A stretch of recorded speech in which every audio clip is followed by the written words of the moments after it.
communicated messages are both verbal and nonverbal. So what does verbal mean? Words. Okay? And what does nonverbal mean? Okay, well, facial expressions would be an example of nonverbal. Okay, those are all examples, but how would you define it? Not spoken. Not spoken? Okay, well then what about this? Is that verbal or nonverbal? Why verbal? Because there's words in it. Because there's words on it. Okay. So we would define verbal as any communication that uses language to communicate, and nonverbal is any communication by any means other than through language. And so you gave some examples. What are some ways that we communicate non-verbally? Sign language. Wow, you open up a whole can of worms there. Depends on who you ask, whether you ask a communication scholar or a linguist, whether that's verbal or nonverbal. I would say because, remember I defined language earlier as an agreed upon arbitrary set of signs and symbols, would sign language meet that definition? So therefore I would say it was verbal. What are some other ways that you communicate non-verbally? When you're yawning, because it's a fault. When you yawn? Yeah, if you yawn in the middle of my lecture, I'm going to definitely take meaning from that. Drawings. Drawings, okay. Through art? Okay. Yes, we definitely communicate through art. Through music? Okay. What about gestures?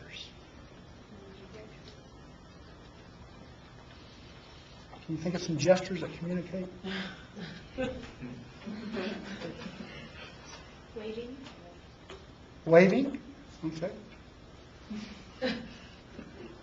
Let's see. Are both of you from Romania?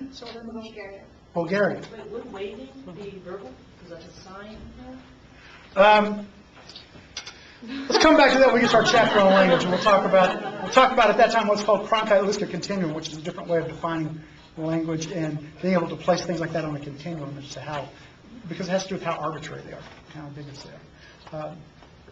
One of the important things to remember about especially nonverbal communication is that almost all nonverbal communication is tied to culture. So, do you have any gestures you use in Bulgaria? Yes. Is there any gestures that you use in Bulgaria that have a different meaning than they would here, for example? Yes and no. Like Yes and this no? like this. This is yes and this is no? Okay. One good example. Or, do you use this symbol there? I don't want to offend anybody, but you know what that means? Yeah, I don't know. I cannot explain it.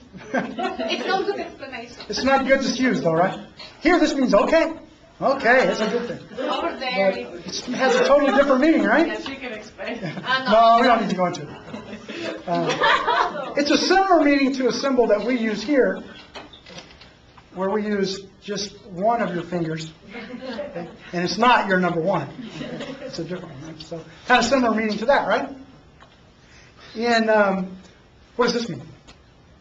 Peace. In some parts of South and Central America, however, that has a totally different meaning, right? What does that mean there? Again, same thing as we use only one of those two. You're really aware of it. And it's not just gestures.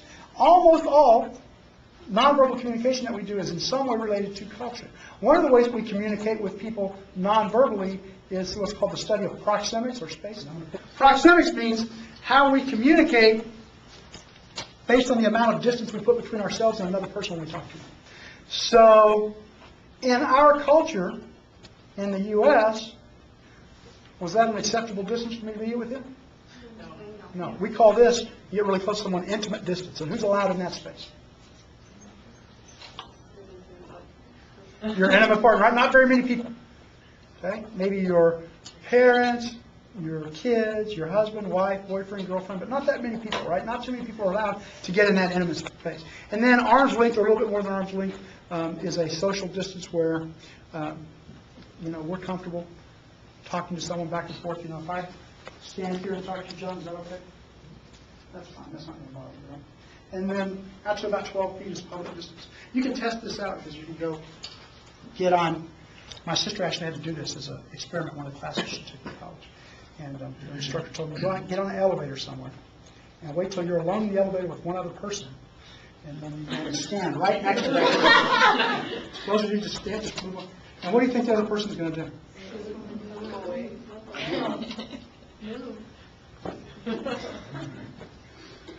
And you move a little closer when we get in. Is that true in all cultures, though, that we have to have that much distance? No. In some cultures, this is considered social distance. In a lot of Middle Eastern cultures, it's considered to be very rude if you're not close enough to smell someone's breath when you talk to them. So it's very different. Some other things, just quick examples like eye contact. What does it mean in American culture if someone will not make eye contact with you when you talk to them? They're ignoring you? They're not honest, they're wise. Okay? They're not honest, right? My father taught me when I was a kid growing up, never trust a man who won't look you in the eye. Right? You all hear that from? That's part of our culture. What about in Asia? What does it mean? Isn't it rude? It's actually, No, it's not rude. A lot of Asians, they don't look at you when you talk. Yeah, they don't make eye contact, especially if you're a person, like I taught Korean students, and it was a really hard adjustment for me because I taught in the U.S. for a long time, and my students in the U.S. don't make eye contact. It means they didn't read the chapter or study. So I had to call them and make sure, because I know that they're avoiding eye contact. That means they want me to not talk to them. Don't call on me, please. But my Korean students, they all did it. And they were all very well prepared for class. But what does it mean if a Korean student was to make eye contact with the professor? Challenging? Yeah, it's a sign of disrespect. So again, it changes from culture to culture. There's only a couple of nonverbal things that we do that translate well across cultures. Smile and a frown. Most facial expressions in general. The anthropologist Ray Berkowitz identified 28 different eyebrow positions that communicate specific meaning. how many? 28. I think it was 28. I'd have to look it up to be sure. I think that's the number that sticks in my head. So like surprise.